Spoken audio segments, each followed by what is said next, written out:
انتخابات کی تاریخ جو ہے وہ کوئی زیادہ خوشگوار نہیں ہے. قوموں کے ہاں جو بحران حل ہوتے ہیں، مسائل حل ہوتے ہیں، قومیں آگے بڑھتی ہیں، اپنے مستقبل کا لائحہ عمل بناتی ہیں، حکمت عملی بناتی ہیں، وہ الیکشن کے بعد ہوتا ہے. ایک سباؤ آتا ہے، ایک ٹھہراؤ آتا ہے، ایک اطمینان، آسودگی اور یقین کی لہر پھیلتی ہے. ہمارے ہاں ایسا نہیں ہوتا، اور یہ سلسلہ 1970 سے جاری ہے. یعنی پہلے تو آپ یہ تصور کیجئے کہ 1947 میں پاکستان بنتا ہے، 23 سال ہم انتخابات نہیں کرا سکتے.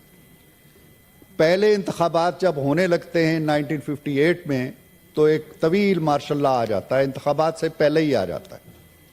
دوسرے انتخابات ہوتے ہیں جو 1970 میں ہوتے ہیں، بلکہ پہلے ہوتے ہیں کیونکہ 58 والے ہو نہیں سکے.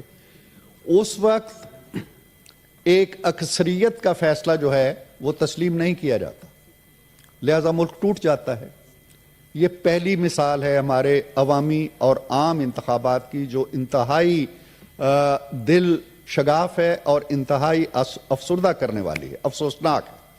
دوسرے انتخابات ہوتے ہیں 1977 میں، اس میں بھی دھاندلی کا شور اٹھتا ہے. اسی طرح مذاکرات ہوتے ہیں، باتیں ہوتی ہیں، سیاسی جماعتیں کشمکش کرتی ہیں، آپس میں گتھیاں سلجھا نہیں سکتی. نتیجہ یہ ہے کہ پھر ایک 11 سالہ مارشل لا ہمارا مقدر ہو جاتا ہے. ایک انتخابات ملک توڑ دیتے ہیں، دوسرے انتخابات 11 سال مارشل لا کا تحفہ دے دیتے ہیں. بعد میں بھی جتنے انتخابات ہوئے، کسی حکومت کو اپنی میعاد پوری نہیں کرنے دی گئی، کوئی وزیر اعظم اپنی میعاد پوری نہیں کر سکا. So I agree with my colleagues کہ ہمارے ہاں انتخابات کی تاریخ کوئی زیادہ دل افزا نہیں ہے، خوشگوار نہیں ہے، افسوسناک ہے. اور یہ حالیہ انتخابات میں بھی یہی ہوتا رہا ہے. یعنی بہت ذکر ہوا لیکن 2018 کے انتخابات کا ذکر نہیں ہوا. 2018 میں کیا ہوا تھا؟ 2024 کا ہم نے رونا رویا، ایک شام غریباں کی کیفیت برپا کی، لیکن کاش ہم 2018 کا بھی ذکر کرتے. میرے بہت ہی محترم دوست نے کہا کہ علی ظفر صاحب نے کہ جو آج ہنس رہے ہیں کل وہ پھر سزائیں انہیں ملیں گی تو وہ روئیں گے. یہی بات اگر وہ 2018 میں جب انہوں نے حکومت سنبھالی تھی اور ہماری سزاؤں پہ کہہ لگا رہے تھے اور نواز شریف کو جیل جانے پہ ہنستے تھے، یہ بات اس وقت یاد آنی چاہیے تھی. یہ بات آج نہیں یاد آنی چاہیے. ہم ہنس نہیں رہے ہیں، ہم کسی کا مذاق نہیں ہو رہا ہے. 2018 میں جو کچھ ہوا وہ تاریخ کا ایک سیاہ باب ہے. کس طرح رات کو اب کہتے ہیں جی کہ 10 گھنٹے الیکشن، 4 دن بعد نتائج کا اعلان ہوا تھا، اور اس طرح وہ برستے رہے، کبھی رات کو، کبھی دن کو، کبھی شام کو. ایسے نہیں ہے. اس وقت بھی بہت کچھ ہوا، شاید آج بھی ہوا ہو، اور اگر آج ہوا ہے تو وہ پورے ملک میں ہوا ہے. وہ صرف پنجاب میں نہیں ہوا، وہ صرف بلوچستان میں نہیں ہوا، وہ خیبر پختونخوا میں بھی ہوا ہے. اگر یہاں پہ ایک الیکشن کمشنر ہے تو کیا خیبر پختونخوا میں امام کعبہ نے الیکشن کرائے ہیں؟ کیا وہاں یہی الیکشن کمشنر نہیں تھا؟ کیا وہاں کوئی امام ابو حنیفہ جو تھے آ کے بیٹھے ہوئے تھے الیکشن کمشنر کے طور پر؟ ایسے نہ کریں. اگر خرابی ہوئی ہے، ہمہ جیت ہوئی ہے. اس خرابی کا نقصان شاید مجھے بھی ہوا ہو، آپ کو بھی ہوا ہو. اگر فیئر بات کرنی ہے تو فیئر بات کریں. اگر الیکشن متنازع ہیں تو یہ نہیں ہے کہ آپ کے ہاتھ میں جو فارم 45 ہے وہ تو قرآن کا ورق ہے، اور میرے ہاتھ میں جو فارم 45 ہے وہ پلید ہے اور ناپاک ہے. ایسے نہیں ہوتا نا، ایسے نہیں ہوا کرتا. ترازو کو اس طرح سے امبیلنس نہ کریں. اور یہ بھی دیکھیں کہ 2013 میں جب الیکشن ہوئے ہیں،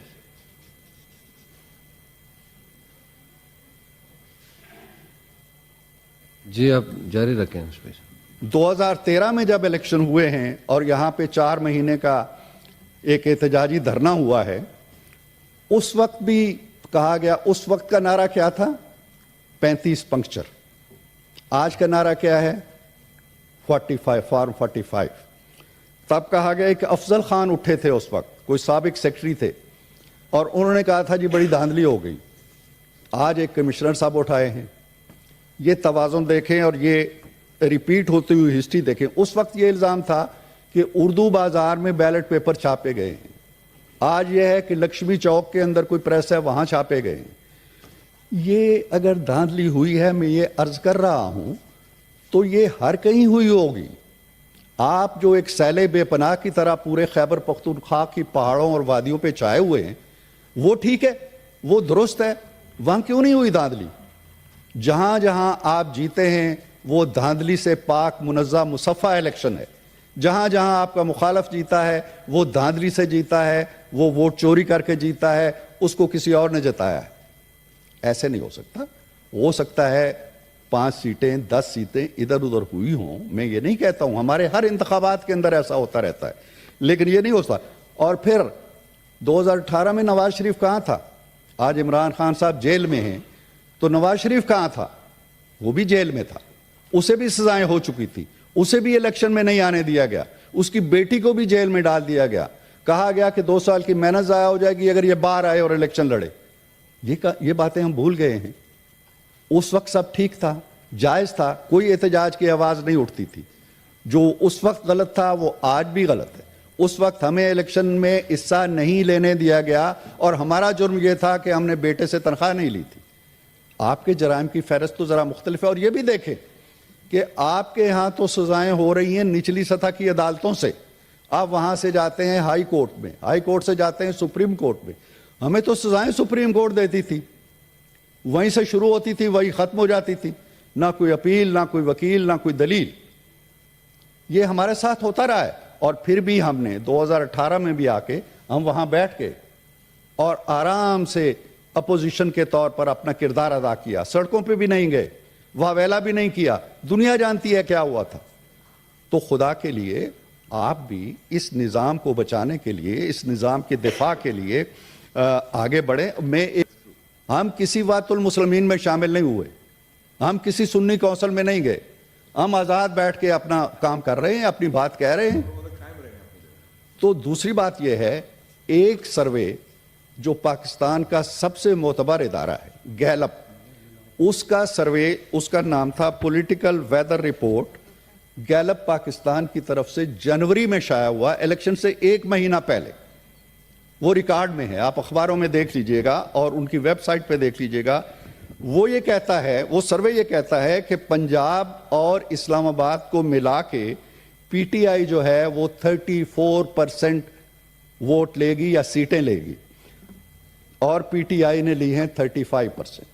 سروے کے عین مطابق اس نے کہا تھا پی ایم ایل لے گی 32%، پی ایم ایل نے لی ہیں 33%، سروے کے بالکل قریب۔ اس نے کہا تھا پیپلز پارٹی لے گی 6% پنجاب اور اسلام آباد میں، پیپلز پارٹی نے لی ہیں 6%، اتنی ہی لی ہیں۔ خیبر پختونخوا، وہاں کا پی ٹی آئی کا اس نے سکور دیا تھا 45%، اور الیکشن کمیشن کے جو اعداد و شمار آئے ہیں 44%، اس کے بالکل قریب۔ جے یو آئی کو اس نے کہا تھا جی کہ 15% لے گی، جنوری میں اس نے 15% ہی لیے۔ پی ایم ایل این کے بارے میں اس نے کہا تھا 9% لے گی، پی ایم ایل این نے 9% ہی لیے، یس کے پی میں۔ اور پیپلز پارٹی کا کہا تھا کہ جی 7% لے گی، اس نے 6% لے گی۔ سندھ میں پیپلز پارٹی کا اس نے کہا تھا 44% لے گی، 44% ہی لیے۔ اور کے پی میں اے این پی کا سکور تھا 7%، جو 6%۔ یہ جنوری میں یہ اعداد و شمار آئے ہیں جو آج کے الیکشن کے نتائج کے عین مطابق ہے۔ میں یہ عرض کر رہا ہوں کہ جب آپ مولانا فضل الرحمان کے ہاں جا سکتے ہیں، جن کے بارے میں آپ کی رائے ڈھکی چھپی نہیں ہے، جن کو آپ نے پتہ نہیں کون کون سے القابات سے نوازا اور ایک عالم دین کو رسوا کیا، تمسخر اڑایا جلسوں میں، اس کے گھر کوچہ رکیب میں سر کے بال آپ جا سکتے ہیں، کس لیے کہ آؤ ہمارے ساتھ احتجاج کرو۔ تو آپ ان جماعتوں کے ساتھ کیوں نہیں بیٹھتے؟ ان کے ساتھ بیٹھیں جو جمہوری کریڈنشلز رکھتی ہیں، جو پارلیمنٹ کے اندر اگر مل جائیں تو 2/3 اکثریت بنتی ہے، ان سے بھی بات کر لیں۔ آپ فرمان جاری کرتے ہیں جی کہ سب کچھ ہو جائے گا، پی ایم ایل این سے بات نہیں ہوگی، پی پی پی سے بات نہیں ہوگی۔ یہ کون سا نظام ہے؟ آپ حکومت میں ہوتے ہیں تو ہاتھ نہیں ملاتے، آپ اپوزیشن میں ہوتے ہیں تو ہاتھ نہیں ملاتے۔ کیا جمہوریت اس طرح چلتی ہے؟ یہ ایوان بھی ہے، میدان بھی ہیں، سارا کچھ ہے، لیکن کیا سیاست میدانوں میں ہونی ہے؟ آ جائیں ایوانوں کے اندر، احتجاج کریں، عدالتیں موجود ہیں، فورم موجود ہیں، اب الزام تراشی، گالی، پتھر زنی، یہ سیاست اب میرا خیال ہے ختم ہو جانی چاہیے. ایسا نہیں ہے کہ 2018 کا آپ دور گزارا، ہمیں بھی آپ نے جیلوں میں ڈالا، لوگوں کو سزائیں سنائیں، نیب کو پیچھے لگایا، اداروں کو پیچھے لگایا. سر 2 منٹس مجھے اور چاہیے. لیکن ہم لوگ چلتے رہے، ہم نے نہ بائیکاٹ کیا، نہ ہم نے استعفے دیے. آپ کو تو پارلیمانی سیاست سے کوئی تعلق ہی نہیں لگتا. 2002 میں پہلی دفعہ خان صاحب آئے، مستعفی ہو کے چلے گئے. 2008 کا الیکشن نہیں لڑا. 2013 میں آئے تو دھرنے دیتے رہے اور آخر میں استعفے دے دیے. 2018 میں بیٹھے رہے، لیکن جب حکومت ٹوٹنے لگی تو اسمبلی توڑ دی. یہ جمہوری کیریکٹر نہیں ہے. جمہوری کیریکٹر یہ ہے کہ خندہ پیشانی کے ساتھ آپ کے دل کے اوپر چوٹ لگی ہوگی، ہمارے دل پہ بھی لگی ہوگی. ہم بھی پتہ نہیں کیا اعداد و شمار بنائے بیٹھے ہوں گے، آپ بھی بنائے بیٹھے ہوں گے. لہٰذا آئیے ان دل شگاف چیزوں کو سامنے رکھنے کے بجائے اور چھوٹی چھوٹی جماعتوں کے چھتری تلے پناہ دینے کے بجائے، کتنا اچھا لگے گا کہ اتنی بڑی پی ٹی آئی جس نے 92 کے قریب سیٹیں لی ہے، وہ پی ٹی آئی نہیں کہلائے گی، وہ وحدت المسلمین کہلائے گی، وہ سنی کونسل کہلائے گی. کتنا مزہ ہے آپ کو. میں اب اس پہ اس سے زیادہ کچھ نہیں کہنا چاہتا. لہذا کیا ہوگا؟ 2 جماعتیں ملیں گی اس ایوان کو بچانے کے لیے، جمہوریت کو بچانے کے لیے. اگر نہیں ملے گی تو اسمبلی ٹوٹ جائے گی، اور اس کے بعد آپ یہ کہتے ہیں جی کہ 90 ڈیز میں الیکشن ہو جائیں گے. الیکشن ہوں گے یا کیا ہوگا یہ میں نہیں جانتا. لہذا مل جل کے اس ایوان کو بچائیے، سیاسی استحکام لائیے، اپنی اختلافی آوازیں اٹھائیے، اپوزیشن میں اپنا کردار ادا کیجیے. ایک بڑا اچھا صوبہ ہے خیبر پختونخوا، 15 سال سے 10 سال سے آپ بیٹھے ہیں، 5 سال مزید بیٹھیے، وہاں دودھ اور شہد کی نہریں بہائیے تاکہ لوگ جو ہیں وہ آپ کی طرف مائل ہوں اور بچا کچا پاکستان بھی آپ کے حصے میں آ جائے.